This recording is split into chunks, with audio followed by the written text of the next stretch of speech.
Hello. So, I want to talk about a quote that I actually just heard yesterday, and it was like, this is the quote that I need to share with everyone because it's so powerful. Okay, so the quote is, do not feed the life that you do not want to live. Okay, and this just is directly positioning you to your actions and where about you're focusing in your life. So that's why it's like when they say what you focus on will grow, it is so true. And that's why we have to really always go back and see where we are, you know, creating problems in our life, and how can we figure out to move it in the direction we want. Because ultimately, I think if you focus on those challenges and those hurdles that every human being naturally has to pass through in life, because that's just what we are. We don't know anything really, so we have to learn through experiences. And as long as you resist, that's when you are going to create much more. And so yeah, when you really decide that you want to commit to yourself in the life that is most authentic to you and reflects, the spirit that is of joy and love and of abundance, then that's when you will align yourself and hopefully take those conscious actions thereof to really execute that and affirm that for yourself. And it's always keeping that in mind when you are taking actions. And really, habit is where things fall into place. When you have consistent regimens, routines, and things that you do that really amplifies this creation whereby you are attaining to that prosperous life, and you are tending to it and nourishing it by every means. It's really in those little actions that you take throughout your day that really build up, really. So yeah, just really heed into those small actions that you do, those reactions and those responses that you can really, that can be diluted into something else, right? And once you become aware of the things that aren't working for you, then you have the ability to consciously make gateway for change. And it's really important, because unless you are deliberately taking time to reevaluate where you're at, and if you're content with it or if you're unsatisfied, then you have a start, right? And what I can say is that we all have responsibility over our lives, right? And this is why it's been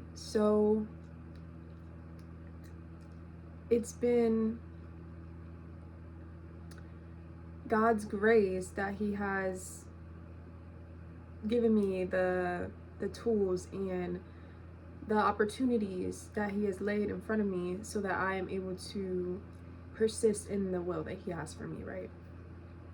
Because I would not want to be walking from my own heart, because that is the root of all. It's the root of all sin, and it's pride, and it's putting your judgment above the Creator itself. And so if you are walking in that way, you will be led astray, right? To your own desires, to the dissatisfaction that you will hold, because we're human.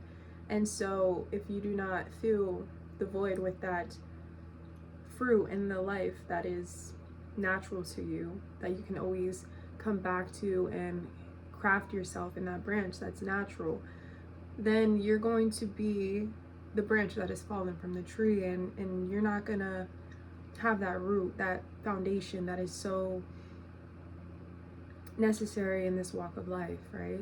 With all of the trials that it does bring, and we need to be in that place of support. We need to have that place where we feel safe and protected, and that we feel utmost seen and heard. You know, it's so important, and I really hope that you are able to find that. If not within yourself first, then you can hopefully find, you know, a community or a base that will consistently shower you with what you already are in your natural state. It's just a reflection of that. And I think that's why it's really apparent when you are without that you start to seek it in every way possible, and it's almost this unconscious drive to really satiate this need. It really is a need, and it's a soul need. It's not the mind, right? Because the mind can always fabricate different stories. It doesn't need just this emotion, right? This knowing that you are unconditionally loved. Like, that's really the foundation to everything else growing from that. And it's absolutely beautiful once you can come into a place where you recognize that within yourself and know that amongst everything that you've been through on this journey in life, that is one thing that is assured.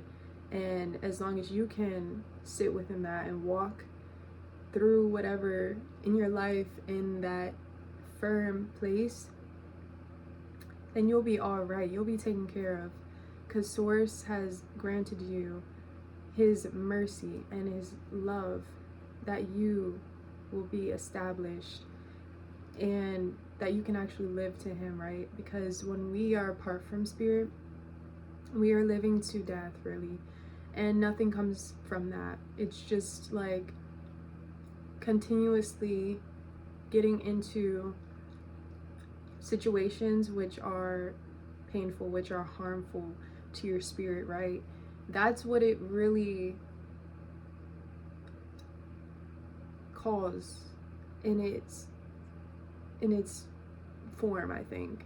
And that's what, you know, the spiritual warfare really is. And I know that a lot of people can be attacked in their mind and their beliefs, and even through dreams. Like, I've had friends tell me about like demons and stuff, and I'm like, this is all so real. And it's really, we need to address this, because if we don't, then we aren't really calling them for what they are. Like, we need to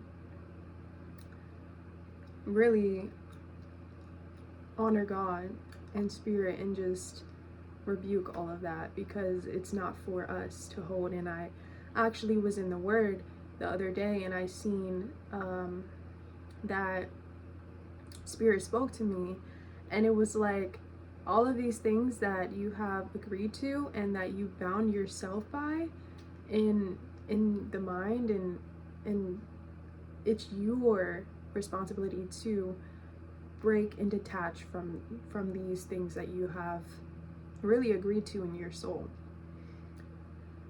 And once that is done, because he will show you, he will shine the light on those things, then you have that choice to step into his will that he has really proposed to you, right? And that's the only way, really, that healing can transform and really make amends in your life. And you'll see that love will prosper, because it covers everything, right?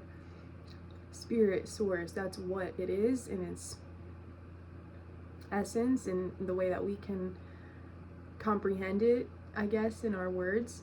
But really, it's like that is the way that he wants you to walk in. And this is why it's so important to uphold that character and to represent who we are as Christians, right?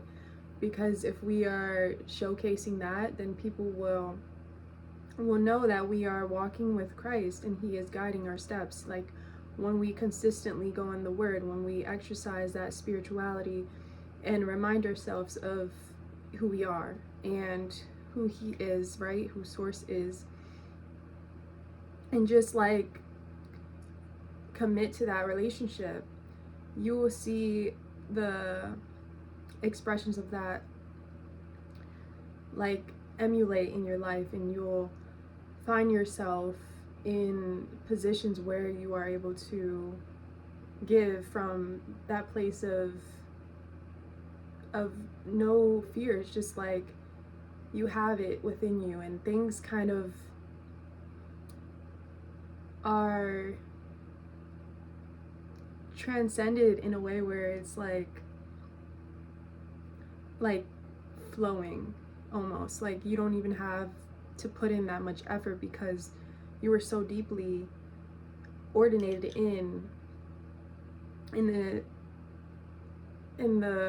word, like of spirit, right? And you're really putting in that investment in your spirituality that it overshadows any mind human problem, right? This earthly world, it gets overshadowed when you are firm in Christ, right? And this is why I want to address that when you are living and feeding your life with that and in the truth of who you are, it's going to really allow the true will of your life to unfold.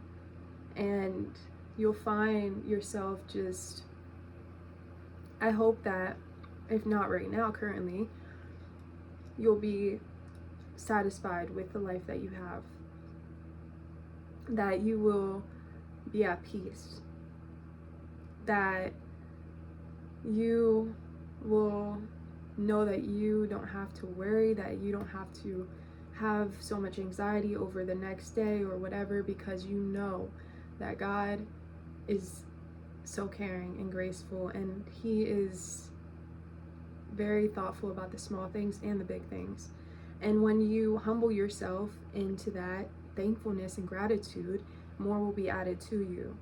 If you take from a place of not being satisfied, not feeling enough, right, then that's what's going to bring separateness between you and source, because at its fundamental state, like, you're basically not really honoring that and not honoring that goodness that is being shown to you.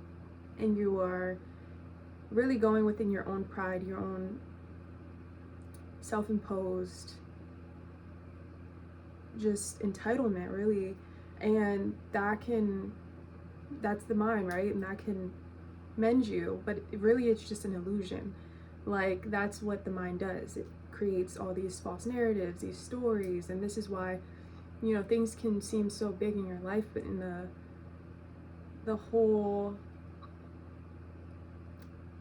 wholeness of it, like, we are not as important as we think we are. And this is why it's important as Christians to be fellow friends, you know, be in fellowship with others and give and volunteer and really just sacrificial love. Like, that's the highest that I've heard. And although I haven't really like enacted that out so much in my life yet, I can see that families and, like, you know, just like that love that you give because you can take in the other people's interests, but as well as just like loving from a place of knowing that you have enough to give. And it's like that graceful love. It's the way of God, where I just see that in everything that he does for us. And so if you take anything, it's just like being more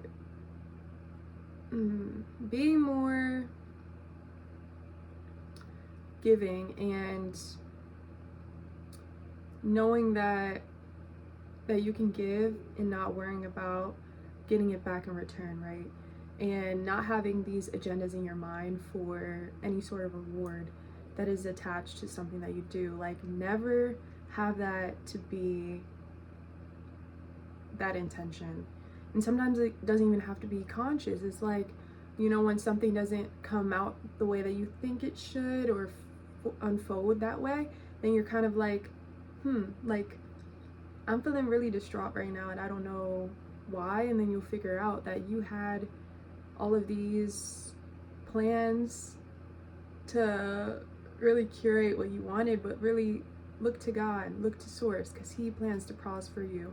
He plans for you to be rich and abundant, and he knows the way of your heart. He knows every want, every desire, every need.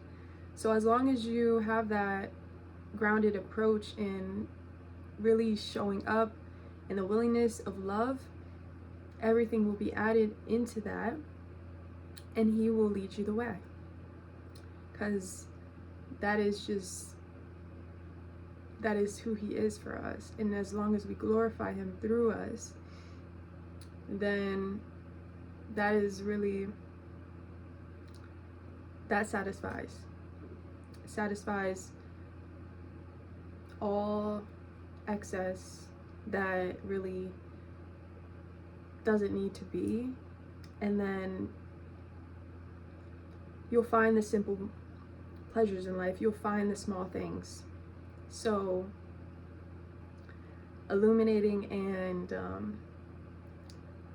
just beautiful, because you'll see that there's just so much that is here that is waiting to be seen. And when we draw closer to Spirit, draw closer to that energy that is just so tranquil and serene, right? Then we'll see that part of ourselves that we hold, that's within. And we'll come more closer to that understanding that we have the ability, that Source has given us everything to, just give to ourselves, so that we ultimately can show up in this world and do what is assigned and be servants of Christ, really. And you'll find that you will have talents come about and gifts, and you'll start to believe in yourself more, and you'll start to have that drive, that passion that will really take you into the most unforeseen places that you would never think would be possible, but everything is made possible through him. So just reevaluate where you're placing that